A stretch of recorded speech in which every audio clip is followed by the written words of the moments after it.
Hey there, and thank you for tuning into the Designated Pundits. Today, we're previewing the 2024 season for the LA Galaxy.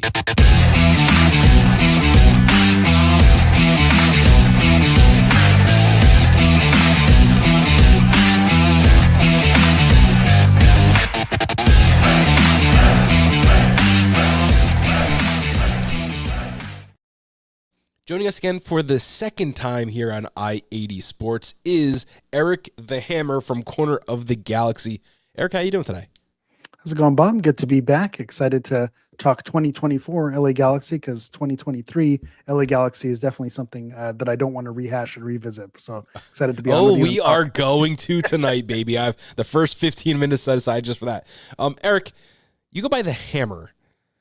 Did I ever ask you how you got that nickname? Is it appropriate to tell on? It is. It's actually podcast? More team than maybe it might seem or it might appear. So the full nickname is the Portuguese Hammer, and it just came from I used to work at Parks and Rec, and we used to have all these outings where we'd go bowling and do all these different things. And so I was known to kind of make a fool of myself and have a little fun. So I was basically shot putting a bowling ball. And had the Hammer logo, the bowling logo, which is Hammer Bowling. So it's the Portuguese Hammer. One of my friends called me that, and it ended up sticking. And then we ended up doing some podcasts later in life. And so they hadn't really called me that, but then when we started podcasting, that's how he introduced me. And for whatever reason, it stuck. So it's one of those where you can't call yourself that name, but when someone else calls you, you kind of have to go with the flow. And so I've learned to love it. The Portuguese Hammer, the Hammer, whatever you want to go by, it works. It plays. You can't pick your own nickname. You just have it handed to you. And I've heard a lot worse than the Portuguese Hammer. Exactly. When you get something as good as the Hammer or the Portuguese Hammer, you gotta latch onto it. So I'm not mad at it for sure. For as good as your nickname is, your team had a miserable season in 2020. That's a transition. You see what I just did there? Well done. You're a pro. You've done this before. 8, 12, and 14, 13 in the Western Conference. 13th out of how many teams? 14. Not great. 51 goals scored. 67 allowed, tied for third worst in Major League Soccer. That left you with a negative 16 goal differential and a missed playoff berth by a quite handsome 7 points on the standings. We do have to talk about 2023. Recap it for us. Yeah, it was a weird year. We were kind of talking off air before we went live here. The mics went hot, and just how everything, it didn't seem like the Galaxy can get things going. On paper, it looked like they had pieces. You had Chicharito returning. You had Douglas Costa, looking to revive things. You had Dejan Joveljic. He was, a spark off the bench. And so you said, okay, there's pieces here. We can make things work. But for whatever reason, it just couldn't get going. Last season, the start of the season was marred by, a fan boycott. Wanting President Chris Klein, who had just signed an extension, they wanted him out. So there was a boycott going on of not going to games. It created this weird tension and friction within the team. Whenever Greg Vanney spoke to the press, it always created, it was always a talking point. So it didn't seem like they could focus on what was happening on the field. And so the Galaxy got off to a slow start, playing in very sparse looking stadiums. And it was just a slow start. And then the players couldn't get going. And then as the season went on, Chris Klein was relieved of his duties or, resigned. And then the Galaxy began to turn around. There were some kind of, bright points in the middle of the season, but whenever they would start to get momentum, then a player would get injured, something would happen. There was always some type of, issue. We had Chicharito went out with the season-ending injury about halfway through the season. Martin Caceres, who was one of our stronger defenders, went out with the season-ending injury. Ricky Puig was our MVP of the season, really. But towards the end of the season, when you needed to make that push for the playoffs, he was injured. Gaston Brugman was another player who was key in the midfield. He was out injured. So it just seemed like whenever they could get a little bit of momentum, those injuries would just kill them. And so it wasn't necessarily, the players, they were never able to really get gelling. And they really couldn't, Greg Vanney couldn't get his system going. You saw it with the backline, negative 16 goal differential. I don't care how good your offense is. When your defense is that bad, you're not going to be able to make a playoff run. So it's just an odd year. And that's why I was mentioning that I'm happy to put it behind us and kind of look forward, because you don't have that overhang. There's still a lot of improvements to be made. You mentioned only 14 teams to finish 13th on top of it. That was kind of our running joke on our podcast was, they do a 2-game win streak, it's still 13th place. Then you drop points, Colorado would still do bad, and then you're still in 13th place. So we just couldn't get out of that. So I think there's definitely more optimism going into this season, but I think there's also a lot of a lot of uncertainties and questions up in the air to see where they pan out once the season gets going.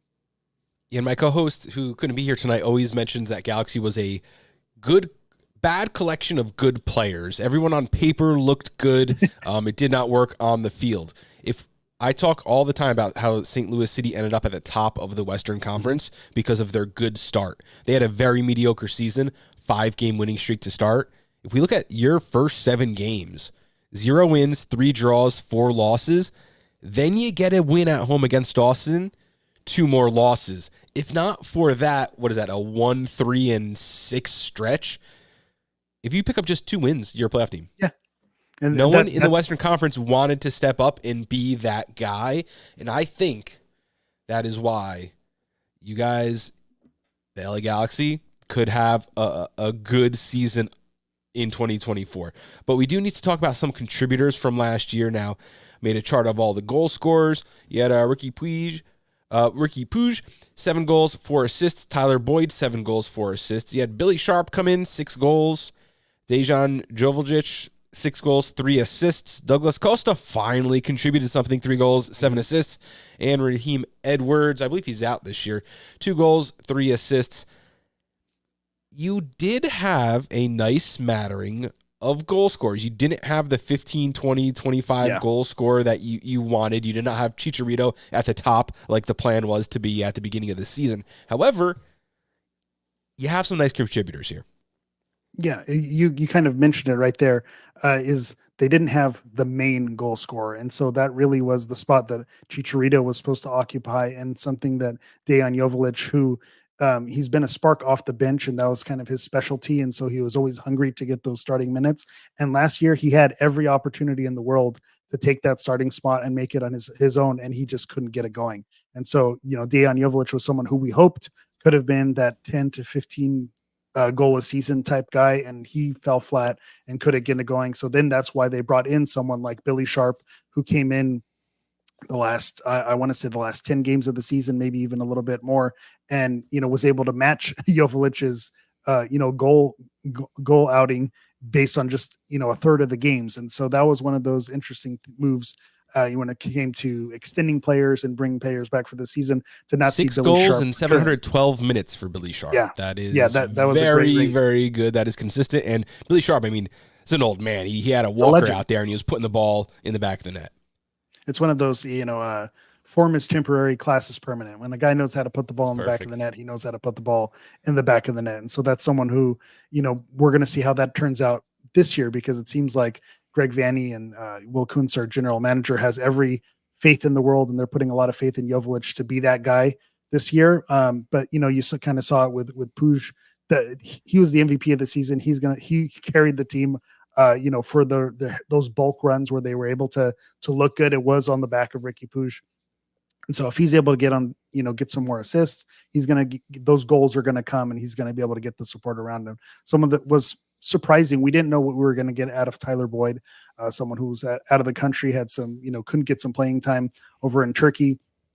So he bet on himself with a 1-year contract, and he really showed out. And he was, quietly, if it wasn't for Ricky Puig, would have been the MVP of the season. But it was a tough match when you go up against someone with a quality like Ricky. But he was someone who impressed the fans and basically played himself into high demand, where he was able to kind of demand his price because his contract was up, and was able to get a better offer from Nashville and end up Nashville was happy to pay whatever he wanted. I mean, you talk about a team, they're the opposite of you.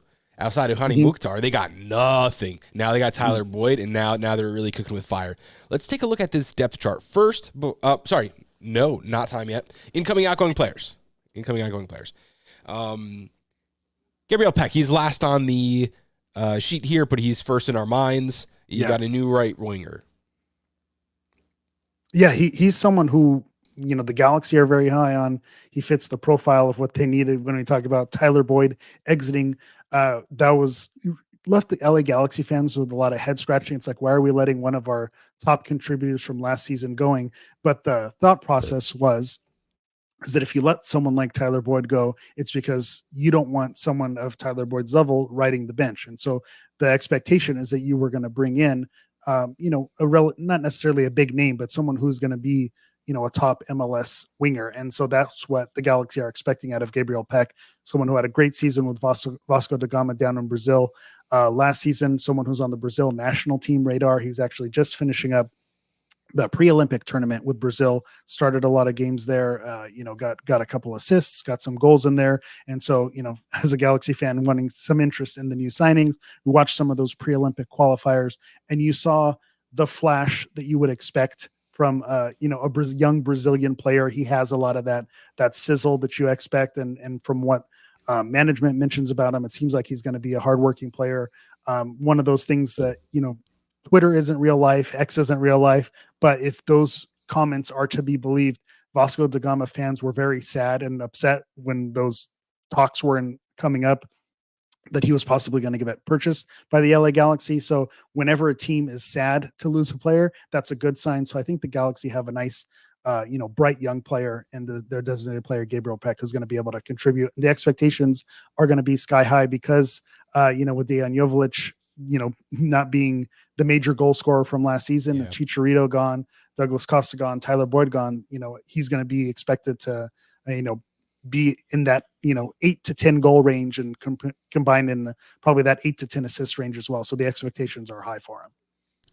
You signed a backup striker, Miguel Berry, who's an MLS pro. I think he's just about maybe slightly under league average. He'll fill in when Joveljic can't go, but I'm not excited for Miguel Berry to join the LA Galaxy by any means. You also grabbed John McCarty, new goalie there. That'll be nice for you guys. And I really want to talk about the fullback position because you brought in a young Japanese player. Can you help me with his name and talk a little bit about him? Yeah, that's Mickey Yamane. He's someone, coming from the Japanese league, the J League. Part of the reason, and kind of, we'll talk about building the defense. You saw that negative goal differential and where they were last season. It was about strengthening those relationships along that back line. Brought in towards the end of last season was a player called Baya Yoshida. And so he was someone who has some European pedigree, played with the Japanese national team, played in some World Cups. And so Mickey Yamane is someone who's played with him on the national team before. So there's that relationship there that's kind of built upon. So he's expected to be our starting outside back there. We lost, again, the name's escaping me. Of course, right when you go live, this is how it works out, how quickly we go against him. We had a Brazilian player on loan last season who played on the right back position. And so he had a injury last season. So due to the injury, because he was on loan, the Galaxy did not recall that loan. So that left a hole on that outside back position. So Mickey That was Caligari, right? Caligari. Thank you. It's one of those where once the lights are bright and the mics get turned on, all of a sudden the brain stops working. But yes, Caligari, someone who quietly was one of the Galaxy's best defensive players. But again, injuries devastating the back line once he went out. Only 1,900 minutes. Yeah, they weren't able to get right. So the expectation, again, is high with Yamane, who has the pedigree of being a Japanese national team player, someone who likes to go forward based on the profile that he's been scouted on. So he's going to be filling in that role where the Galaxy likes to attack on the wings. And so he'll be doing some of that backfill. And then what we've noticed in the preseason, he's drifting almost like a secondary central defensive mid. And so as the Galaxy push forward, he slides in more centrally, and then that allows people like Gaston Brugman, Ricky Puig to push forward more and not have as much defensive responsibility, which if you've watched Ricky Puig play, his magic is really on the offensive side. You don't need to rely on him to play defense. Absolutely. I love that little Japanese connection that you guys got in the back line. I looked up. There's only 12 nationals who've ever played in MLS from Japan. You guys have 2 of them now on your roster. Untapped market for sure.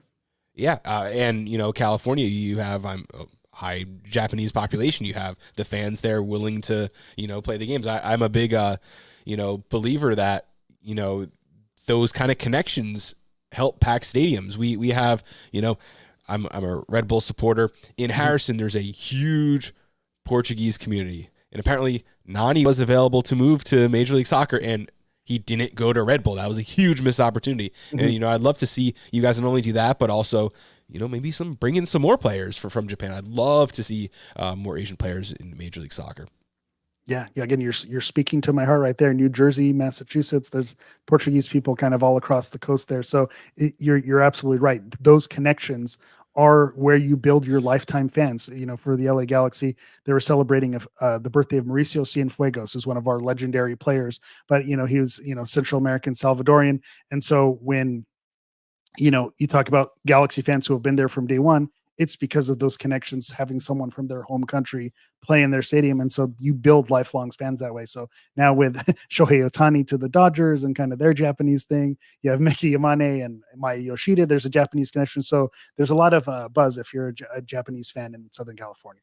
I remember I'm an Atlanta Braves fan. Don't ask how I ended up in New York as being an Atlanta Braves fan.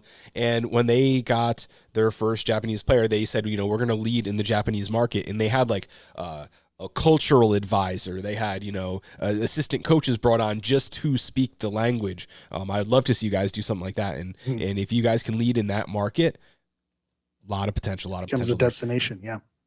Let's talk about, I'm going to pull up the depth. Now is the depth chart segment. I'm going to pull that up in just a minute. But first, before I do, talk about coach formation, starting 11, team play style. What should I expect if I turn on a Galaxy game?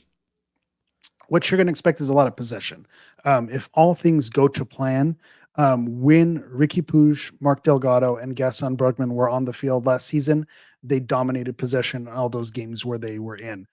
So were they able to control the pace of the game, kind of slow things down. Where they were unlucky or unfortunate, where the things never got clicking, was obviously that final third and getting those passes in behind the back line, getting, Douglas Costa to kind of perform. He did perform towards the end of the season, that back half of the season, but that was about 2.5 years too late after a lot of the disappointments that he brought. So with someone like Gabriel Peck, who's now going to be on the team, Diego Fagundes, who was brought in towards the end of last season, he's expected to be the starter day one. There's been some rumors. The expectation is that another winger is going to be a DP winger is going to be joining the Galaxy at some point. We don't know who that is going to be, but the Galaxy have the budget they're willing to spend. It's just a matter of who they're going to be able to land in that position. But if you go on a MLS stalwart like Diego Fagundes, if he can get back in form, he can shake off some of the rust that he had last year with Austin and kind of his discomfort with joining the Galaxy late in the season,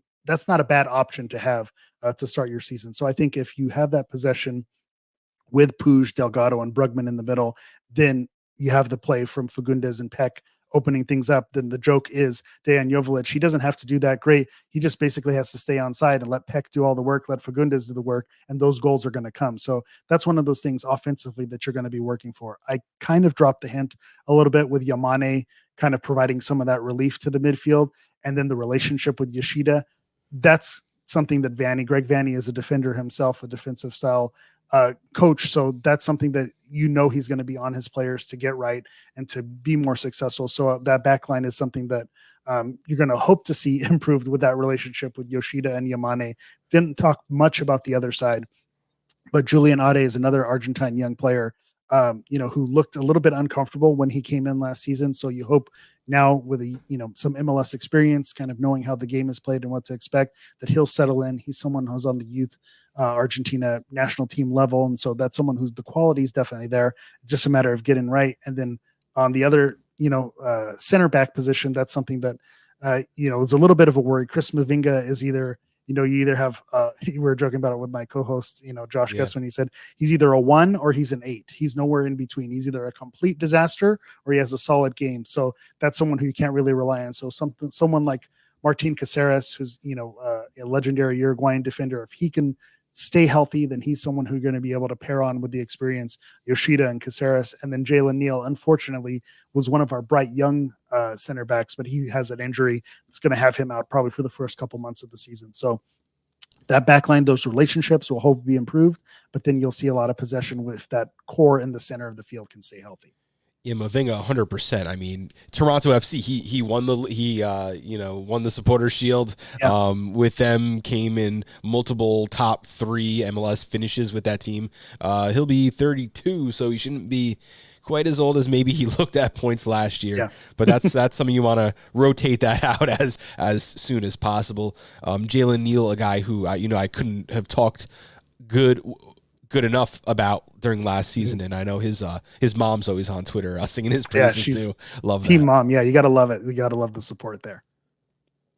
All right, I think we kind of covered most of the other positions here. Let's just talk about this midfield. Ricky Puig is kind of lining up as your number 10. Incredible skill on the ball. But behind him, Marco Delgado and Gaston Brugman. Let's talk about what they do. Is this like a 6 and an 8, 2 eights? How are they playing? How do we expect this midfield to line up? Yeah, you have Delgado more in the sixth position, dropping a little bit deeper, and Brugman more as that 8. He's kind of the enforcer, someone who does a lot of the dirty work where it's not going to show up on the stat sheet. But when you talk about someone who's tracking back, breaking up plays, you know, cutting a counterattack, kind of stopping that and breaking up the play, that's really Brugman's specialty. So he's also, you know, the Ricky Puig protector. So Puig, with being someone who likes to dance around the ball, you need someone who, when those hacks start to come and, you know, the game starts to get physical, you need someone who's going to step in there and be your enforcer, your bruiser. And that's really what Brugman is. Not to say that he doesn't have talent and can't push forward and isn't talented there with his possession. He can get out of a lot of tight spaces, just like Delgado and Puig as well. But he really is kind of the heart and the engine, one of the unsung heroes of the LA Galaxy. So while you'll see Puig get a lot of the headlines and a lot of the spotlight, the dirty work from Delgado and Brugman is really where the Galaxy's bread is going to be buttered. Times with Brugman where I just saw he looked like the best player on the field. Like this has to be the it guy midfielder, and he's not. I mean, that's just really stacked. That's certainly the strength of this team is going to be run through the midfield this year. I did pull up a few questions that we have heading into this season because not everything is, you know, as it seems. You guys were quite bad last year. Can Galaxy return to the playoffs? I know that's kind of a loaded question, and the answer is, of course, yes, because we haven't played a game yet. Let me rephrase it. If you find yourself in a top 6 position in the Western Conference, what went right? I think if you find yourself in a top 6 position, then what went right is the goals started to come, because I think defensively you're going to see an improvement. You know, like you said, you hate to speculate with you know how bad they did last season, but there's only way you can go is up, right? Can't get much worse than it was last season. Although I'll hopefully this won't be clipped and brought back to be thrown in my face. But if you know the Galaxy are successful, it is going to be Dejan Joveljic got hot. Gabriel Peck was someone who was going to get in the double digits, either in assists and goals. I think that's going to be where your differences are made. Well, I mentioned and spoke so highly of the midfield. That's really more about the possession and the creativity, but where the difference is going to be in the final third. We saw it last season for the bulk of the season. Delgado, Puig, and Brugman, they were healthy and the wins didn't come. So where the difference is going to be is in that final third, that finishing. That's where it's going to have to go. So unfortunately, you would love to say, you know, MLS Cup contenders every year, you know, it's their blank slate, anything can happen, anything is possible. But if we're really being real with ourselves, as egotistical as Galaxy fans have the reputation to be, I think getting back in the playoffs is step one of where they need to go, given how bad last season was. You can say that's a lower bar, you can make fun of it for whatever it is, but getting back in the playoffs and getting right and getting those goals to come, I think that's a massive step in the right direction, given how bad things were last season. My next 2 questions are kind of tied together. How do you continue the roster rebuild, and is Joveljic enough? Does he have enough to keep and hold a starting spot?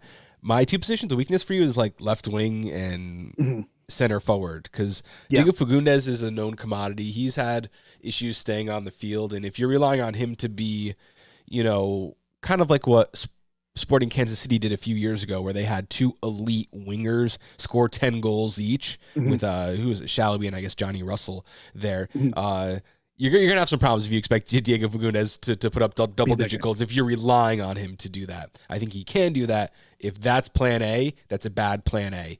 What else has to happen to this roster? Yeah, it's kind of funny that you group those together, because I think they're absolutely tied together in terms of where the rebuild goes. So you're right. Going into this season, the Galaxy have been hungry in terms of going after a DP winger. They just haven't landed that fish yet. So Fagundes is not option A. If he's a depth piece, then that's absolutely something you can rely on.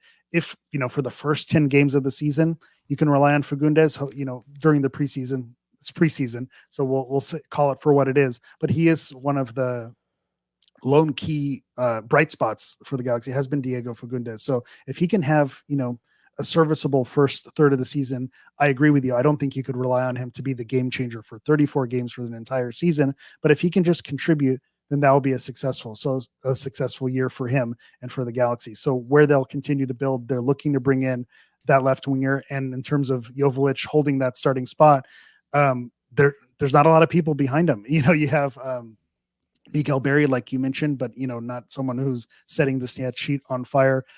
We have another backup in Adrian Bibu, who's a Galaxy 2 player. So again, if you're relying on your Galaxy 2 players to take his spot, that's not going to be someone who's going to be taking that spot as well. So they have a lot of faith in Joveljic, but I think where you're going to see if he holds that starting spot, if you get to the summer and those goals aren't coming, then the summer transfer window, you're going to have to go out and look for someone, who is coming off a season in Europe, or someone who's, performing at the Euros or Copa America. You're going to have to look for someone to bring in at that center forward position, because they're putting a lot of faith in Joveljic now, and he's going to have until the summer to prove himself and make that spot his own, to say, okay, we're set. He is, the player that they went out and got and had a lot of high hopes for. But if it doesn't work out for him this season, then I think his time is up and he's going to have to look elsewhere. So, it's there, it's in there. It's just a matter of can he turn it on and can he unlock it? Love it. Eric, the Portuguese Hammer from Corner of the Galaxy. Thank you so much for joining us again. Let everyone know where we can find your work, because it is fantastic. One of the best LA podcasts for sure. Appreciate it. Yeah, you can hear me just about every Thursday on Corner of the Galaxy. So that's at Galaxy Podcast. So our host, Josh Gesman, does a lot of the heavy lifting on Mondays and Thursdays. They were just out at the Coachella Valley Invitational doing a live show there. So big stuff going on there. Must be nice. They're out there playing soccer in 90 degrees. I'm shoveling a foot of snow tomorrow morning. I was going to say I'm currently in Texas right now. That's where I reside. Originally from Southern California, but I was watching the game on stream. In Coachella, in the backdrop with palm trees and the snow-capped mountains. That's a great advertisement for all those teams. You see why they would come out there for the preseason. So, that's what they were doing out there with the Galaxy Podcast. But of course, if you want to follow me personally, I'm at Hammer EV9 on all the platforms. So Twitter, X, Instagram, all those fun things. So I have some interviews posted, a lot of fun content. I try to keep it more light in the fan perspective. So if you want to have, the hard hitting news focused stuff, you go to Galaxy Podcast and you'll get that from our hosts. And then I bring a little bit more of the, let's not take ourselves so seriously piece of it. So if that's more your style, more your vibe, then you can go to my personal page for that. Love it, Eric. Thank you so much. And thank you everyone else for tuning in. This is another episode of the Designated Pundits. We have 10 teams left before we cover all 29 Major League Soccer teams. It's a heck of a ride. Let's keep going. And thank you for watching.